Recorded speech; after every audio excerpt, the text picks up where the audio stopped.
All right. Good afternoon.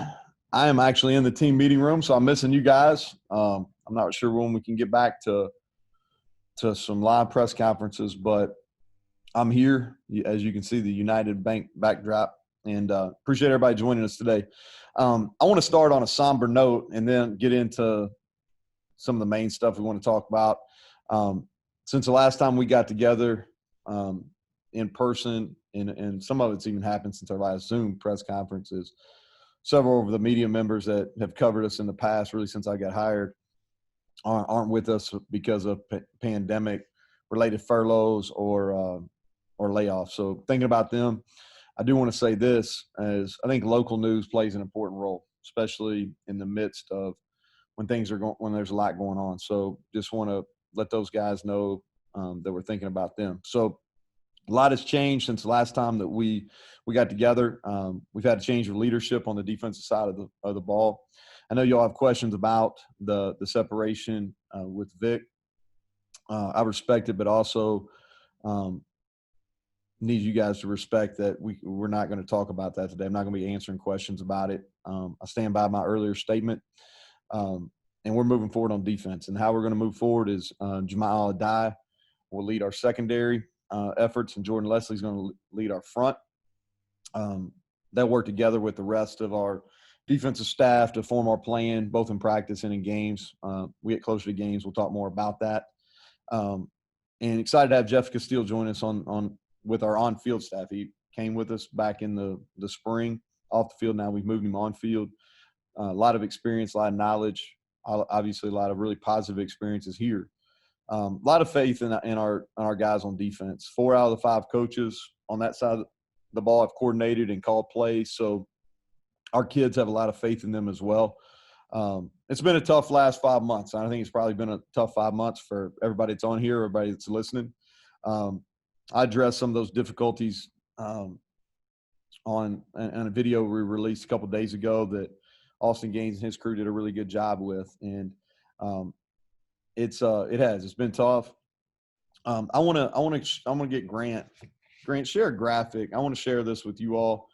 This is a graphic I shared with our team this morning before we went out on the field, and this is our message. This is how we're messaging in-house, and I'll share it with you all as well. It's stay well and get ready. And we are climbing to be the most improved team in the country and the safest and most fun environment in college football. And that's how we're going about this. And I want to explain it. It's stay well. We started this a few weeks ago, and our motto was get well, get ready. But we are well. So we went through a little bit of our own curve within our program where we had some positive cases, and we've really been able to flatten that. And we've got 0 COVID cases currently within our entire program. So we've been able to flatten that. Now the mission is to stay well and get ready. And that's what we're going to do here within our program is we're going to stay well. We're going to get ready. We're going to get ready to play until somebody tells us that we're not going to. And and we're climbing. That's our goal, to be the most improved team in the country. And we're going to do this in a safe environment, which I'll talk about here in a second. And we're going to do it in a fun environment. And that's how we're going to proceed. So Grant, you can take that away. Our team wants to play. Our coaches want to coach. I think that's important voice for it to be out there. Obviously, a lot of our guys were a part of that movement last night, and how incredible that was. You know, I stayed up way later than I really usually do or wanted to, just because I was moved by the actions of not only our players but players across college football, and using their voice and using it in a positive manner to state that they want to play. And I'll be clear, they don't have to play. And we've expressed this and through our entire pandemic with our team is they don't have to play. And they have the opportunity to opt out. They'll remain on scholarship. We've had one student athlete that's chosen to do that to this time. I understand it. I respect it. But they do have a choice whether they will play or will not play. We respect the virus. I think that's important. I've talked about that a bunch with our team. We do respect it, but we also believe in the protocols we have in place to keep our players and our staff as safe as possible. And some of those protocols I'll share with you. Our testing is something that's proven over the last few weeks. And I think, like most things in this pandemic, we've continued to get better at it. And leading into fall camp, that's what I was really pleased. 0 cases coming into it.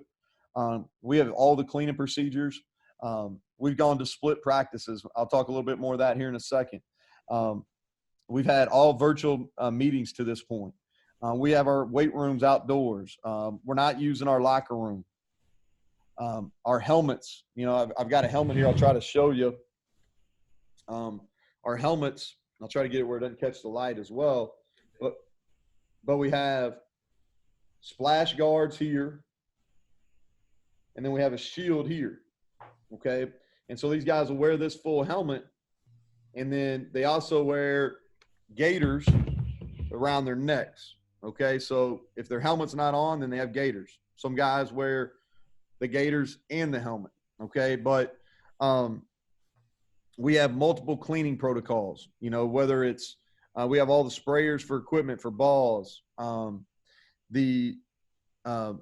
eating all our meals outdoors, or they're to-go meals. So our protocols, and we continue to change. We've been in constant contact with NFL teams, other Power 5 programs on just getting ideas and continue to do it. And I really plan on kind of sharing with our fans and with you all, kind of walking you through what our procedures look like on a daily basis here in the next few days. So that's kind of that. I know you all have some questions about some other things that are going on in college football. We'll talk about those. Won't back away from those questions. Excited to actually practice football today.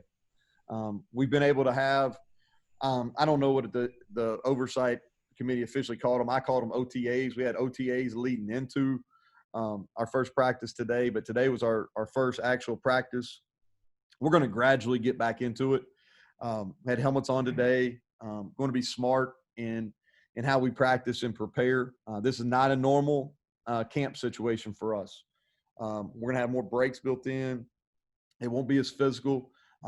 We've got guys that are getting into shape. We're not as in shape as we normally would be going into a season. So we're going and probably being more careful now than we would have. And I'm just talking about from a conditioning, what we're asking our guys to do. But we had a split squad practice today. We've got our team broken down to gold and blue. I know John wrote about that yesterday. And it's basically done based on who guys live with or who they spend time with outside of football. Because what we want to do is we want to try to keep them contained in those gold and blue teams. We're going to do this for several days until as we continue to learn how to go about practicing. So I thought both quarterbacks looked sharp today. Kendall and Daggy both. They're in 2 different groups, but I thought they looked sharp.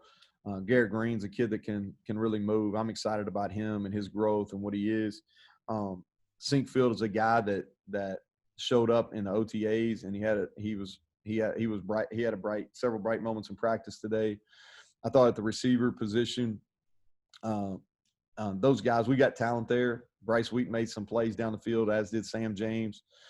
Sam Brown is a young kid that has shown some flashes here early. I thought that, and I'm mostly going to talk about skill guys just because without pads on, it's really hard to evaluate some of the big guys up front. I thought defensively, Josh Chandler ran around well.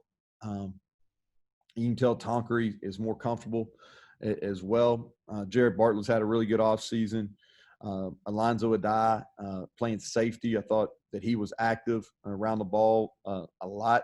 Tay Mayo probably had one of his better practices that he's had since he's been here. So those are some guys that kind of stuck out this afternoon, this morning when we went out there and practiced. So with that, I'll take questions. Greg? Well, I know everybody has 1,000 questions about the new stuff, but let me just get basic first day of practice questions.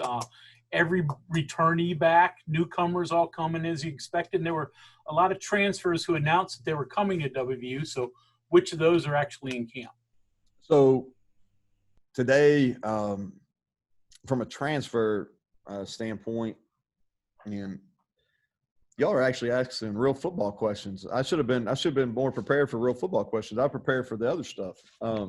So Bryce Brand practiced today, and I thought he was sharp. He's a transfer. He's here. We've got. I'm going through my mind right here. We've got 3 guys that are kind of waiting because you got to come in. When you come in, there's 5 days of quarantine. We ended summer school last Friday. So we've got 3 guys that are waiting on to clear quarantines. You got quarantine 5 days, then you get tested. So we're waiting for them to clear quarantine. Am I forgetting him? Scotty Young. Yeah, Scotty Young practice. He's been through all the OTAs. Yeah, and Scotty he made several plays today, and I think he's going to be a big contributor for us. I like his leadership. He's a football player. He just plays with a lot of feel.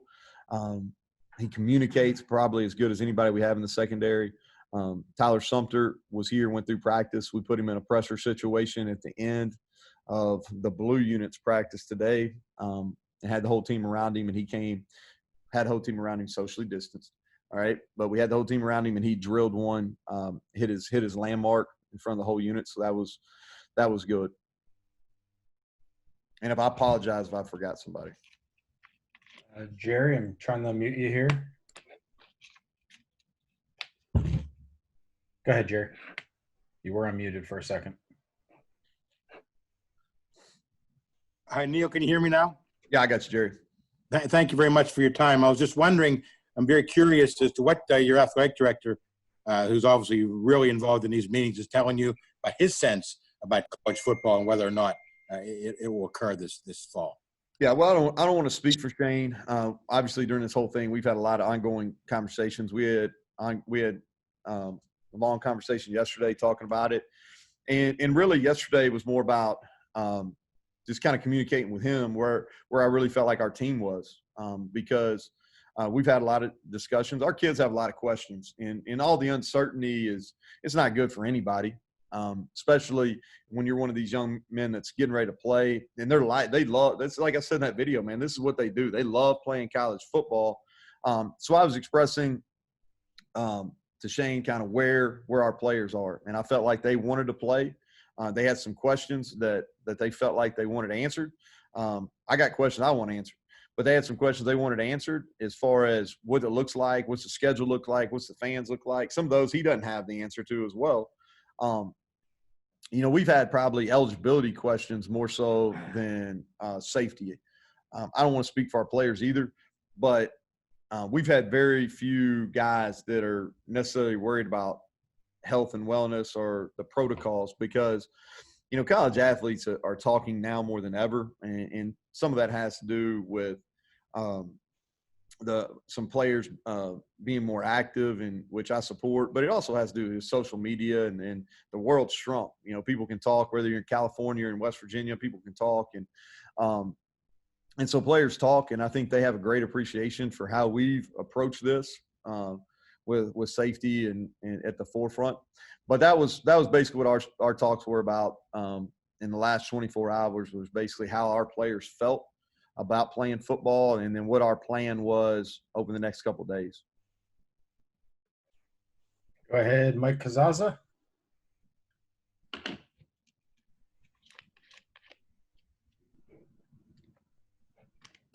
don't see Mike. Is he okay? Yeah. I'm there. Now? Yep. Yeah, I got you, Mike. Cool. You I guess yesterday I mentioned be more involved on defense, and I get the idea there certainly too. But it sounds like you had talked about schemes, and maybe that involves personnel or different positioning or players. As much as you can say after just one day of this, what might things look like, or what are you experimenting with there? Yeah, so schematically, how we called everything, the terminology, that is all the same. We haven't changed anybody's position. We want to be multiple.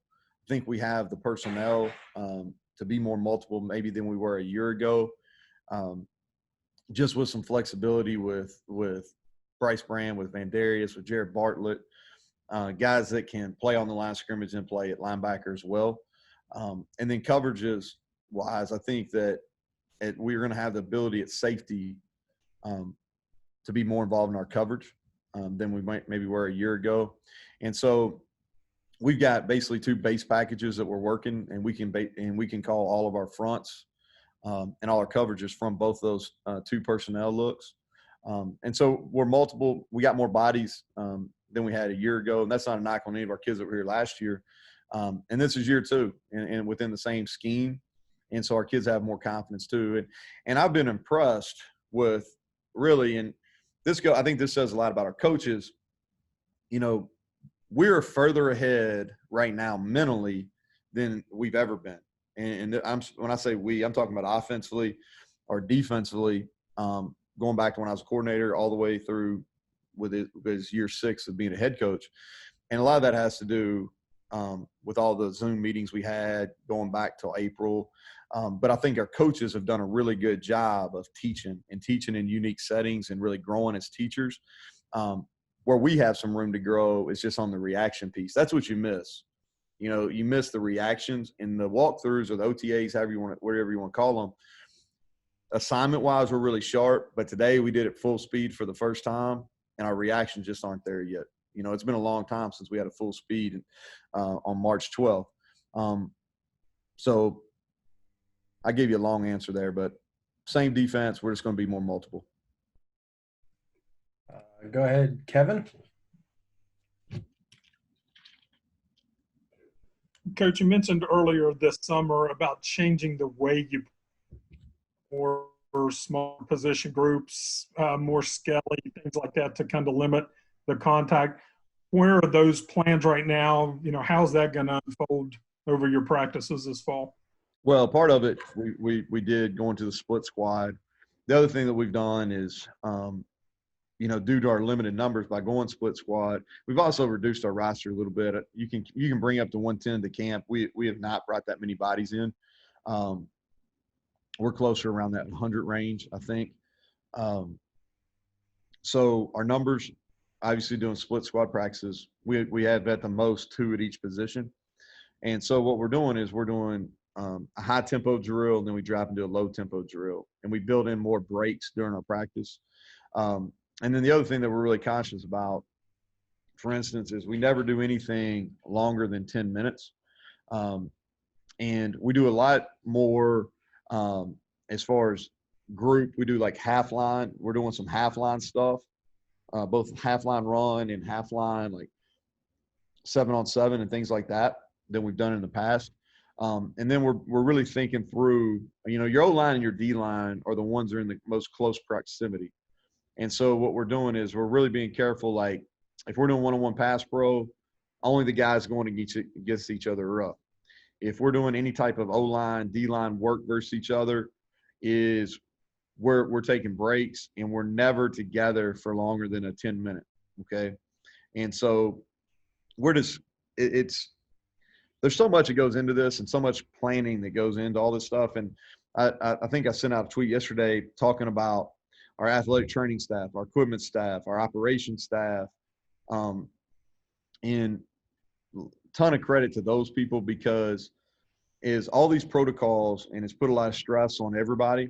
And we don't have as many students helping because, again, we're trying to reduce our staff as well. And so everybody in those areas has had to really pick it up. Strength conditioning too. I don't want to leave them out. Strength conditioning as well. But all those groups have really had to expand their duties, and we've had to think through everything.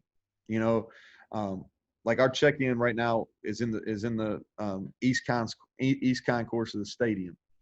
We've got blue arrows throughout the whole concourse telling people where to go. If you go into our IPF right now, we got nameplates spread 6 foot apart, and that's where we're operating as a pseudo storage facility. That's where the guys keep their stuff when they're practicing. That's where their helmet and their shoulder pads are, so we can clean them after practice.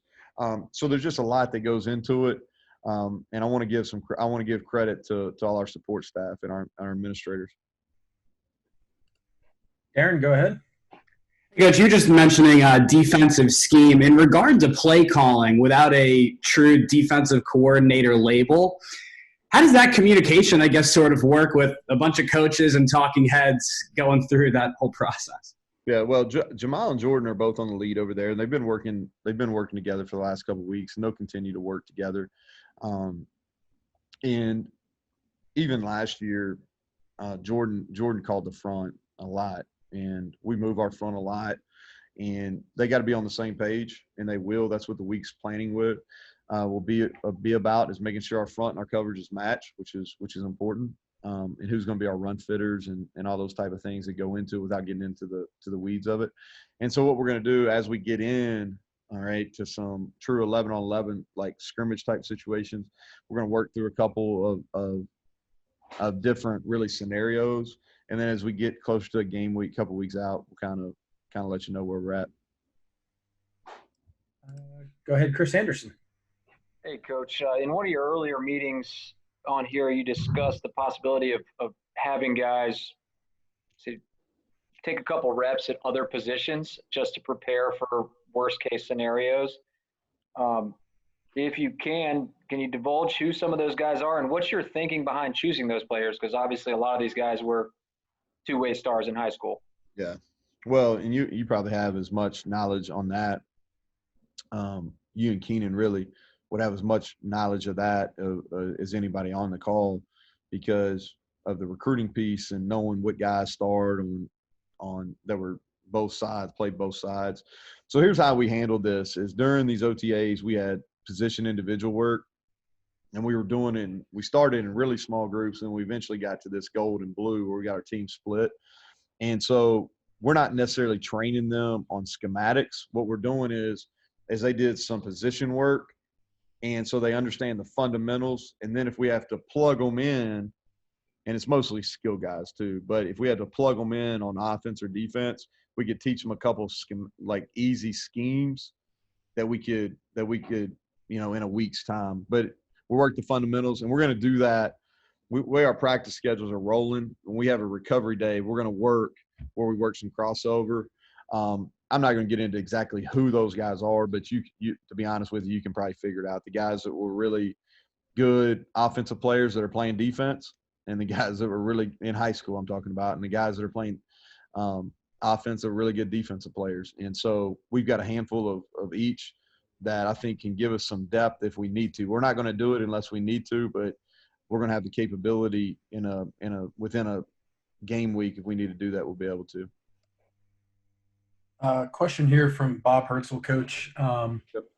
Wants to know how you encourage the players to speak out in the "we want to play" movement, and where the line is between the coach running the show and the players running the show, so to speak.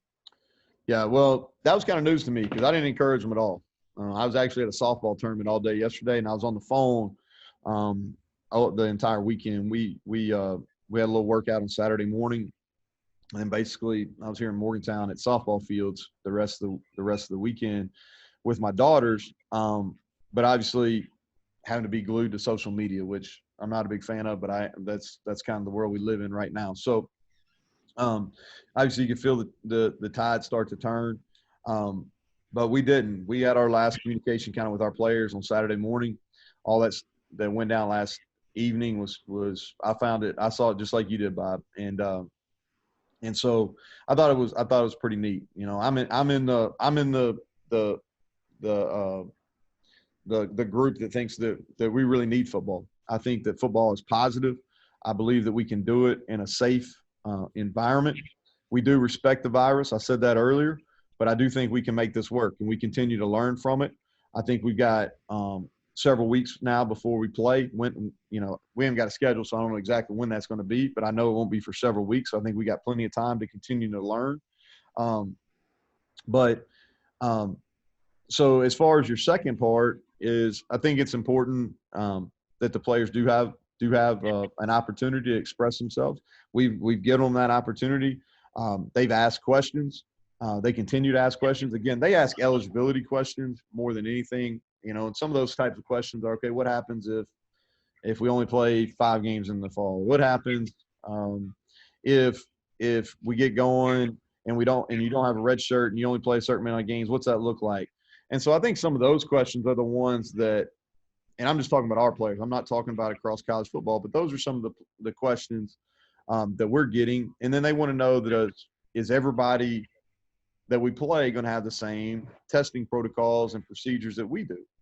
And what I tell them is when we announce a schedule, it's my understanding that we're going to announce what our conference's protocols are, and those are going to be very similar to what we're doing, and the testing will be exactly the same for everybody that goes that we're going to line up and play. So I'm not sure, I don't know if that answered your question, but tried to. Thanks, Coach. Go ahead, John. Hi, Neal. It's John Raby with the Associated Press. I had two questions. One is just about your resiliency and your resolve in this unusual environment and the role that college coaches have right now going forward with prep for a season that may grind to a halt. So I just wanted to ask you about that, your resolve and your resiliency. And also the second question is, hypothetically, during a pandemic, do you think players are safer at school or at home? I guess I'm just trying to figure out where players might be more susceptible if they were living at home versus being at school. So the resolve question I'll answer. Here's where we're at. This thing it's been tough.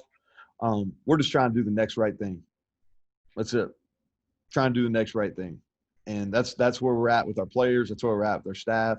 That's our mentality right now is we're just trying to do the next right thing. And then the second question, I think everything's relative. You know, I can't answer that question for everybody that we have in our program right now. I will say this, for a good majority of it is if we're not playing football, are they getting tested once or twice a week? I'm going to say probably not. If they're not playing football, are they going through the same safety protocols because they want to work out and they're going to do drills. They're going to do those type of things. Are they safer doing that here than they are at their local high school or at the local gym? I think absolutely, because what we're doing from a cleaning standpoint, we're outdoors. We have professionals, experts in their field, whether it's strength conditioning, whether it's at their position. I know we have experts, so their training can be at a higher level. So I can answer those questions, but I can't speak because I don't know what all 100 of them are going to do. Okay, I speculate, but it'd be pure speculation. I'll answer the question with this. I feel really comfortable with what we're doing with our players, okay? From a safety and COVID protocol procedures, I feel really good about what our medical team and how we're approaching this from an entire athletic department. All right, we got two more questions here. First from Jerry. Go ahead. Yeah, Neal, a couple follow-ups. I know coaches normally wait a few days before they put on the pads. Are you waiting longer this year to put on the pads because of the protocol or the situation? The other question is, in your conversations with your players, how do they feel about playing spring football? So let's answer both of those separately, okay? So the first one was we're going to wear helmets tomorrow, and then I'm looking at some of our GPS data, and we've got people that are kind of tracking like how long our guys are in close contact and what's a practice look like when we're in helmets, and anything we do is kind of what we call tag mode, where they're just tagging off, defense tagging off. So, and then we're going to eventually put shoulder pads on. I don't want to put an exact day on it, and I haven't told our players an exact day either. But we are going to be gradual. You know, you're allowed to on day 3 to put shoulder pads on. I have not made that decision whether we're going to do that or not. I want to evaluate today and tomorrow on video, and then get the GPS data, and then have the individuals that are kind of looking at and tracking how long certain groups are together, get those times for me before we make that protocol or before we make that decision. The second one on spring, I think that's a difficult question. And here's the way I've been thinking about this. I don't know if we need to get into that mode until we have to. I think spring football is doable from playing. I think the student athletes are going to have major eligibility concerns about playing in spring. And when I say that, this is what I mean. Okay, so how many games can you play in the spring? Can you play 8? Can you play 10? I don't know. I've seen a bunch of different models. I think it's doable. I think there's plenty of time. I'm not in the group that I think you can't play some games in the spring and then turn around and play in the fall. But if I'm a player, I'm looking at it, and my biggest question is, I want to play and get – the current rules give you 4 years of eligibility. And if I'm a player, I want to maximize my 4 years eligibility. And that's where we're going to run into some issues in the spring. Can the models work? Absolutely. But I think we have to address the eligibility concern from the student athletes. And like I said, I think we can make it work in the fall. I think it's doable. I think we do it in a safe manner. I think the biggest question is this, and this is something that people aren't talking about. What's the plan if we don't play? What's the plan if we don't play? Everybody's talking about, hey, we got to make these decisions. And I just want to know what the plan is if we don't play. How do we handle these 100 student athletes that I have and that all these Power 5 schools and all these Group of 5 schools, and like, how do we handle that? Like, because the reason I ask is we broke out of here in March and all sports ended and nobody really had a plan because nobody really saw the extent. We didn't see this coming. We didn't have time to plan. And so before we make a decision about are we going to play or not going to play, we got to make decisions about it, what it looks like if we don't play. And we got to, and if we make that decision, okay, which I'm against, but if we make that decision, then we've got to have a clear plan on how we're going to move forward in this semester with these guys. And it can't be, hey, we're not playing. Oh, I don't know. That doesn't work. They're tired of that. They're tired of I don't knows. Okay. So let's make decisions and let's go about it. Okay. And so I think that's a piece. And the other thing, and why I'm talking about this is I've talked about, we respect the virus. My question is, and I know medical experts, they have to look at this from the medical point of view. And I get it. Okay. It's serious. It's a novel virus, which means it's new.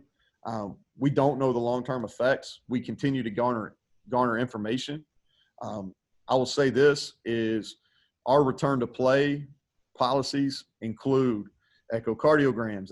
They include cardio MRIs, all those type of things. Those hot button issues that have been talked about, ours include that. We are going through every medical procedure that our medical team advises. Our kids are going. There's a long process to get back on the field. Okay, and I'm for that. But we're not talking about what the collateral damage is for young people when something they love is taken away from them, and that structure and that discipline is taken away from them. So you take them out of their athletics, you take them out of their structure, you take them out of what they really love. What happens? What happens? Because I've seen it. When they were not here for 3 months, I've seen it with our team. All right. So I think that's something that needs to go into when decision makers are making the decision, they got to think about the collateral damage as well. So next question. Right. Last question is from Coach Hunter. So, Coach, I'll end it. I mean, obviously nothing's normal right now, but for players and coaches, does practice feel normal again? I mean, is this sort of your sanctuary from everything else that's going on outside? The most fun I've had professionally over the last few months has been today, and then during our walkthroughs where we've been able to get on the field and we interact and you're trying to get people better. You're teaching and you're seeing people get better, and you can see guys, their demeanors have changed. They have something to look forward to, and so yeah, that's been the best time, Greg. Our guys have new energy when they're out there. They're able to get off their phones. They're able to get away from all the uncertainty, and they're really going to do what they love to do.